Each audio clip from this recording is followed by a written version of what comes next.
After 2 years of anticipation, brought on largely because I saw the game being showcased at almost every video game conference I attended during that timeframe, Poncho is finally here, and not a moment too soon.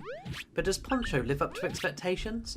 As is often the case in gaming, and life in general, my answer to that question is slightly more nuanced than a binary yes or no.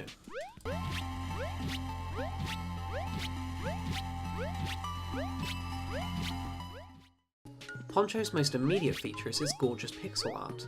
Real care has been taken to craft one of the prettiest pixel games of recent memory, and it truly stands as a testament to how much care and attention Valve Interactive has put into the game.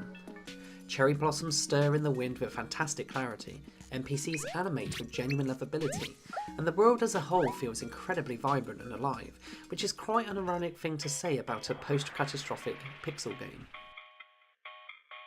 Poncho's core mechanic also pleases the eye and adds an extra layer of difficulty to an already challenging platform experience. A simple press of the right or left trigger will bring Poncho into the foreground or force him into the background respectively. The uses made of this mechanic consistently impress, right up until the final moments of the game. The soundtrack delights every step of the way through Poncho's unfortunately limited campaign. I particularly enjoyed coming across caves or open woodlands simply because they played host to some of the most beautiful music during my exploration of them.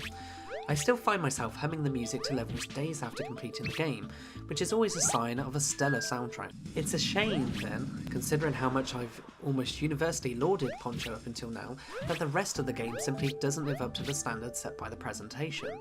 It feels like the team at Valve Interactive was afraid of experimenting or expanding on certain concepts. After exploring the first level for a bit, for example, you're given a red box which contains a new ability that allows you to slam into the floor and break unsettled ground. Thereafter, I was anticipating the addition of other new abilities that would help to expand the gameplay, but they never materialised.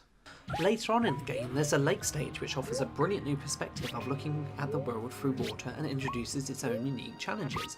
Unfortunately, the feature only appears very briefly, for about 5 to 10 minutes, and then is then quickly discarded like a bad idea, never to be seen again.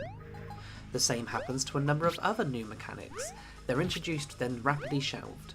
On the verge of having greatness at their fingertips, the developers at Valve Interactive narrowly managed to let it slip away. The narrative also lacks depth. A cryptic scene at the start and a few lines of dialogue are all you have to go on until the very end of the game, at which point everything is quickly explained and some context for your actions and the events in the game is finally supplied. What little narrative there is actually very well written, but there's simply not enough of it and the pacing borders on the bizarre. There are also some slight issues with the gameplay. Jumping off the corner of a ledge will sometimes result in a smaller jump, which means you instantly die.